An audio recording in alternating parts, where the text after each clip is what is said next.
L'église était tendue de noir, et sur le grand portail, un grand écusson coiffé d'une couronne annonçait aux passants qu'on enterrait un gentilhomme. La cérémonie venait de finir. Les assistants s'en allaient lentement, défilant devant le cercueil et devant le neveu du comte de Vaudrec qui serrait les mains et rendait les saluts. Quand Georges Duroy et sa femme furent sortis, ils se mirent à marcher côte à côte pour rentrer chez eux. Ils se taisaient, préoccupés. Enfin, Georges prononça, comme se parlant à lui-même, « Vraiment, c'est bien étonnant. » Et Madeleine demanda, « Quoi donc, mon ami? Que Vaudrec ne nous ait rien laissé ?» Elle rougit brusquement, comme si un voile rose se fût étendu tout à coup sur sa peau blanche, en montant de la gorge au visage. Et elle dit, « Pourquoi nous aurait-il laissé quelque chose? Il n'y avait aucune raison pour ça. » Et puis, après quelques instants de silence, elle reprit, « Il existe peut-être un testament chez un notaire. Nous ne saurions rien encore. » Il réfléchit, puis murmura, « Oui, c'est probable, car enfin, c'était notre meilleur ami à tous les deux. Il dînait 2 fois par semaine à la maison. Il venait à tout moment. Il était chez lui, chez nous, tout à fait chez lui. Il t'aimait comme un père, et il n'avait pas de famille, pas d'enfants, pas de frères ni de sœurs, rien qu'un un neveu éloigné. Oui, il doit y avoir un testament. Je ne tiendrai pas à grand-chose, un souvenir, pour prouver qu'il a pensé à nous, qu'il nous aimait, qu'il reconnaissait l'affection que nous avions pour lui. Il nous devait bien une marque d'amitié. » Elle dit d'un air pensif et indifférent, « C'est possible en effet qu'il y ait un testament. » Comme ils rentraient chez eux, le domestique présenta une lettre à Madeleine. Elle l'ouvrit, puis l'attendit à son mari. « Étude de maître Lamaneur, notaire, 17 rue des Vosges. Madame, j'ai l'honneur de vous prier de vouloir bien passer à mon étude de 2 heures à 4 heures, mardi, mercredi ou jeudi, pour affaires qui vous concernent. Maître Lamaneur. » Georges avait rougi à son tour. « Oh, ça doit être ça. C'est drôle que ce soit toi qui l'appelle, et non moi qui suis légalement le chef de famille. » Elle ne répondit point d'abord, puis après une courte réflexion, « Veux-tu que nous y allions tout à l'heure? »« Ah oui, je veux bien. » Ils se mirent en route dès qu'ils eurent déjeuné. Lorsqu'ils entrèrent dans l'étude de maître Lamaneur, le premier clerc se leva avec un empressement marqué et les fit pénétrer chez son patron. Le notaire était un petit homme tout rond, rond de partout. Sa tête avait l'air d'une boule clouée sur une autre boule que portaient 2 jambes si petites et si courtes qu'elles ressemblaient aussi presque à des boules. Il salua, indiqua des sièges et dit en se tournant vers Madeleine, « Madame, je vous ai appelée afin de vous donner connaissance du testament du comte de Vaudrec qui vous concerne. » Georges ne put se tenir de murmurer, « Ah, je m'en étais douté. » Le notaire ajouta, « Je vais vous communiquer cette pièce, très courte d'ailleurs. » Il atteignit un papier dans un carton devant lui et lut. « Je sous-signais Paul-Émile Cyprien Gontran, comte de Vaudrec, saint de corps et d'esprit, exprime ici mes dernières volontés. La mort pouvant nous emporter à tout moment, je veux prendre en prévision de son atteinte la précaution d'écrire mon testament qui sera déposé chez maître Lamaneur.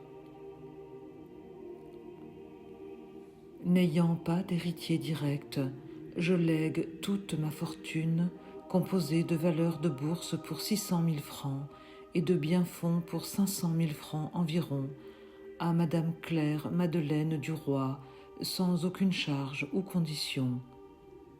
Je la prie d'accepter ce don d'un ami mort comme preuve d'une affection dévouée, profonde et respectueuse. Le notaire ajouta « C'est tout. Cette pièce est datée du mois d'août dernier et a remplacé un document de même nature fait il y a 2 ans au nom de Madame Claire Madeleine Forestier. J'ai ce premier testament qui pourrait prouver, en cas de contestation de la part de la famille, que la volonté de Monsieur le comte de Vaudrec n'a pas varié. » Madeleine, très pâle, regardait ses pieds. Georges, nerveux, roulait entre ses doigts le bout de sa moustache. Le notaire reprit, après un moment de silence. «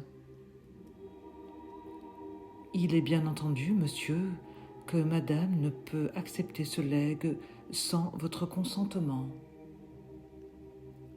Duroy se leva et, d'un ton sec, « Je demande le temps de réfléchir. » Le notaire, qui souriait, s'inclina et, d'une voix aimable, « Je comprends le scrupule qui vous fait hésiter, monsieur. Je dois ajouter que le neveu de monsieur de Vaudrec, qui a pris connaissance ce matin même des dernières intentions de son oncle, se déclare prêt à les respecter si on lui abandonne une somme de 100 000 francs. À mon avis, le testament est inattaquable, mais un procès ferait du bruit qu'il conviendra peut-être d'éviter. Le monde a souvent des jugements malveillants. Dans tous les cas, pourrez-vous me faire connaître votre réponse sur tous les points avant samedi ? Georges s'inclina. « Oui, monsieur. » Puis il salua avec cérémonie, fit passer sa femme demeurée muette, et il sortit d'un air tellement roide que le notaire ne souriait plus. Dès qu'ils furent rentrés chez eux, Duroy ferma brusquement la porte et jetant son chapeau sur son lit. « Tu as été la maîtresse de Vaudrec ?» Madeleine, qui enlevait son voile, se retourna d'une secousse. « Oh, moi ? Oui, toi. On ne laisse pas toute sa fortune à une femme sans que... » Elle était devenue tremblante et ne parvenait point à ôter les épingles qui retenaient le tissu transparent. Après un moment de réflexion, elle balbutia d'une voix agitée. « Voyons, tu es fou, tu es fou. Est-ce que toi-même, tout à l'heure, tu n'espérais pas qu'il te laisserait quelque chose ?» Georges restait debout près d'elle, suivant toutes ses émotions, comme un magistrat qui cherche à suspendre les moindres défaillances d'un prévenu. Il prononça en insistant sur chaque mot. « Oui, il pouvait me laisser quelque chose à moi, ton mari, à moi, son ami, entends-tu? Mais pas à toi, son ami, à toi, ma femme.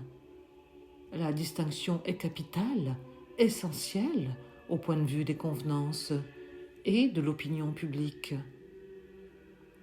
Et Madeleine, à son tour, le regardait fixement, dans la transparence des yeux, d'une façon profonde et singulière, comme pour y lire quelque chose, comme pour y découvrir cet inconnu de l'être qu'on ne pénètre jamais et qu'on peut à peine entrevoir en des secondes rapides, en ces moments de non-garde ou d'abandon ou d'inattention qui sont comme des portes laissées entr'ouvertes sur les mystérieux dedans de l'esprit.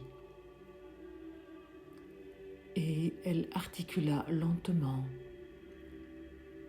Il me semble pourtant que si qu'on eût trouvé au moins aussi étrange un legs de cette importance de lui à toi.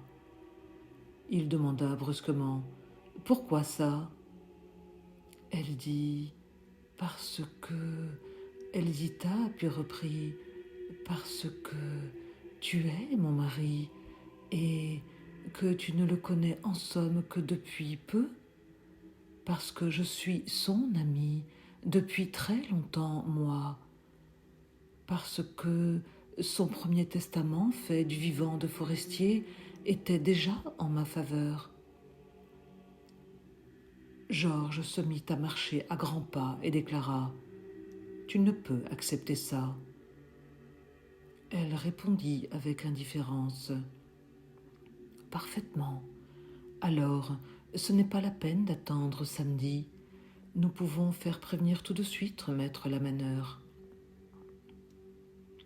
Il s'arrêta en face d'elle, et ils demeurèrent de nouveau quelques instants les yeux dans les yeux, s'efforçant d'aller jusqu'à l'impénétrable secret de leur cœur, de se sonder jusqu'au vif de la pensée.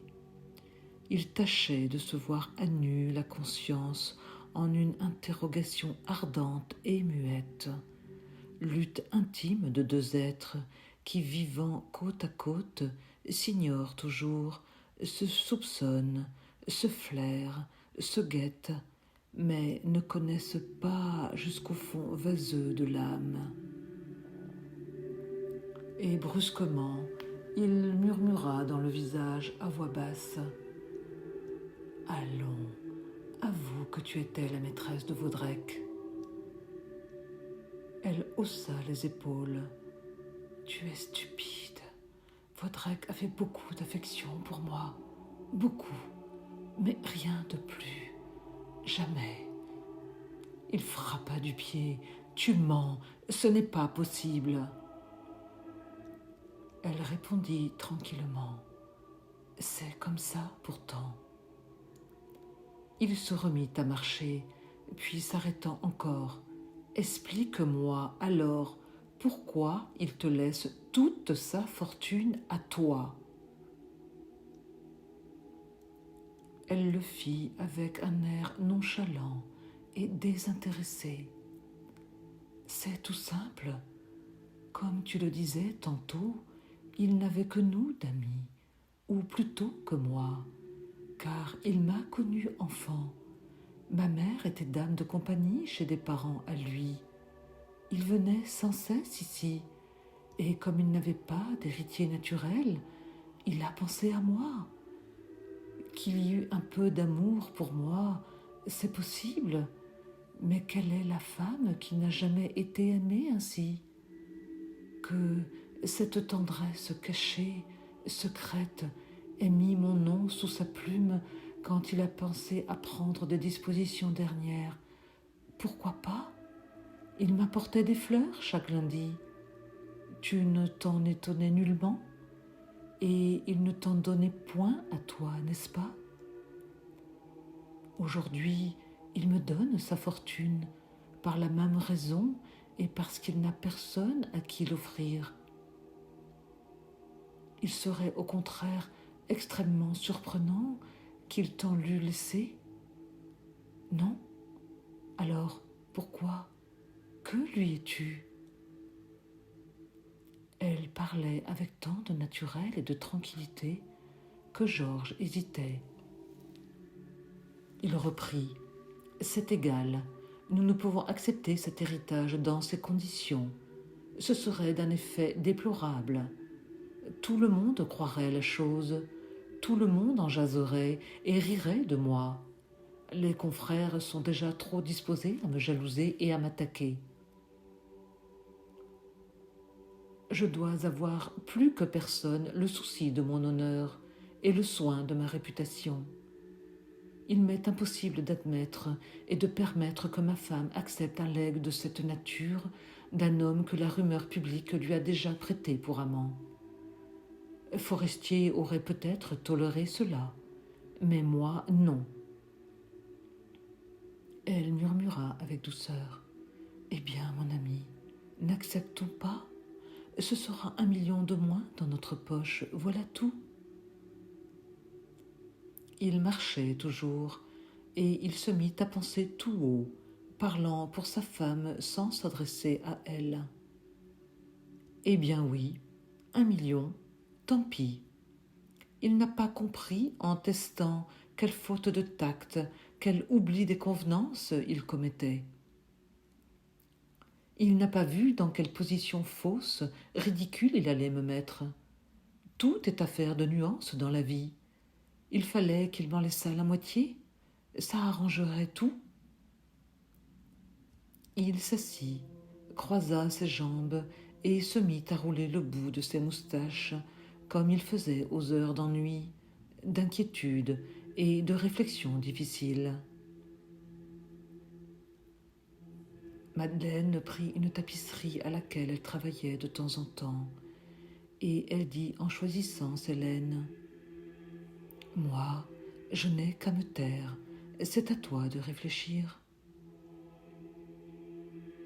Il fut longtemps sans répondre, puis il prononça en hésitant: « Le monde ne comprendra jamais, et que Vaudrec ait fait de toi son unique héritière, et que j'ai admis cela, moi. Recevoir cette fortune de cette façon, ce serait avouer de ta part une liaison coupable, et de la mienne une complaisance infâme. Comprends-tu comment on interpréterait notre acceptation? Il faudrait trouver un biais, un moyen adroit de pallier la chose. Il faudrait laisser entendre, par exemple, qu'il a partagé entre nous cette fortune, en donnant la moitié au mari et la moitié à la femme. » Elle demanda: « Je ne vois pas comment cela pourrait se faire, puisque le testament est formel. » Il répondit: « Oh, c'est bien simple.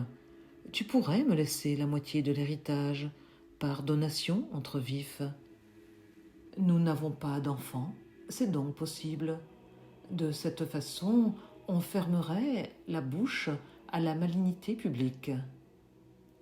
Nous dirons que le comte de Vaudrec nous a laissé sa fortune par moitié, voilà. Or, tu ne peux accepter ce legs sans mon autorisation. Je te la donne à la seule condition d'un partage qui m'empêchera de devenir la risée du monde. » Elle le regarda encore d'un regard perçant. « Comme tu voudras, je suis prête. » Alors il se leva et se remit à marcher. Il paraissait hésiter de nouveau, et il évitait maintenant l'œil pénétrant de sa femme. Il disait: « Non, décidément non, peut-être vaut mieux-il y renoncer tout à fait. C'est plus digne, plus correct, plus honorable. Pourtant, de cette façon, on n'aurait rien à supposer, absolument rien. Les gens les plus scrupuleux ne pourraient que s'incliner. » Il s'arrêta devant Madeleine. « Eh bien, si tu veux, ma chérie, je vais retourner tout seul chez maître Lamaneur pour le consulter et lui expliquer les choses. Je lui dirai mon scrupule et j'ajouterai que nous nous sommes arrêtés à l'idée d'un partage par convenance pour qu'on ne puisse pas jaboter. Du moment que j'accepte la moitié de cet héritage, il est bien évident que personne n'a plus le droit de sourire. C'est dire hautement: ma femme accepte parce que j'accepte, moi, son mari, qui suis juge de ce qu'elle peut faire sans se compromettre. Autrement, ça aurait fait scandale. » Madeleine murmura simplement: « Comme tu voudras. » Il recommença à parler avec abondance. « Oui, c'est clair comme le jour avec cet arrangement de la séparation par moitié. Nous héritons d'un ami qui n'a pas voulu établir de différence entre nous, qui n'a pas voulu faire de distinction, qui n'a pas voulu avoir l'air de dire « Je préfère l'un ou l'autre après ma mort, comme je l'ai préféré pendant ma vie. Il aimait mieux la femme, bien entendu, mais en laissant sa fortune à l'un comme à l'autre, il a voulu exprimer nettement que sa préférence était toute platonique. Et sois certaine que, s'il avait songé, c'est ce qu'il aurait fait. Il n'a pas réfléchi, il n'a pas prévu les conséquences. Comme tu le disais fort bien tout à l'heure, c'est à toi qu'il offrait des fleurs chaque semaine. C'est à toi qu'il a voulu laisser son dernier souvenir sans se rendre compte. Elle l'arrêta avec une nuance d'irritation.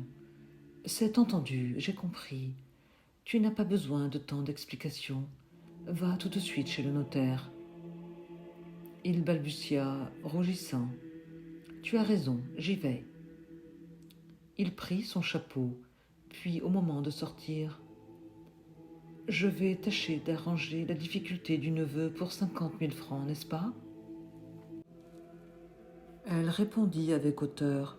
Non, donne-lui les 100 000 francs qu'il demande, et prends-les sur ma part si tu veux.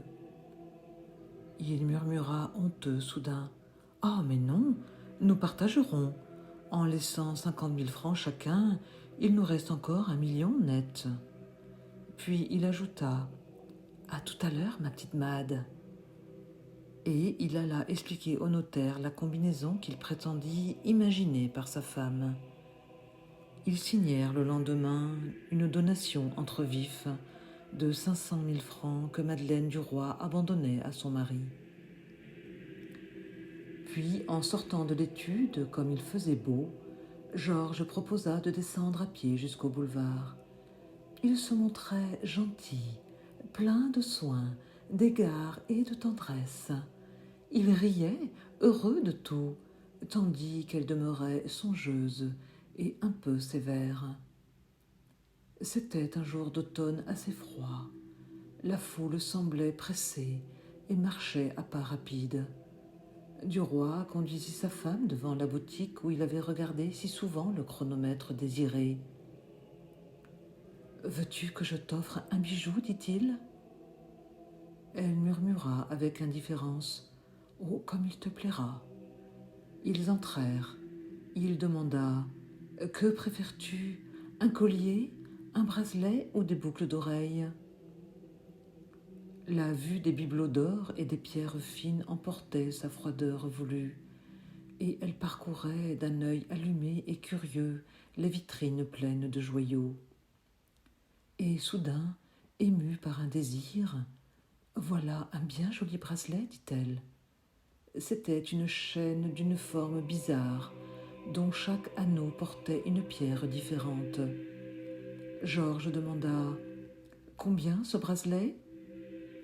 Le joaillier répondit « 3 000 francs, monsieur. »« Ah, si vous me le laissez à 2005, c'est une affaire entendue. » L'homme hésita, puis répondit « Non, monsieur, c'est impossible. » Duroy reprit « Tenez, ajoutez ce chronomètre pour 1 500 francs, cela fera 4 000 que je paierai comptant.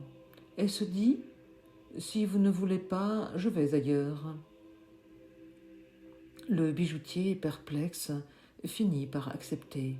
« Eh bien, soit, monsieur. » Et le journaliste, après avoir donné son adresse, ajouta « Vous ferez graver sur le chronomètre mes initiales, GRC, en lettres enlacées au-dessous d'une couronne de baron. »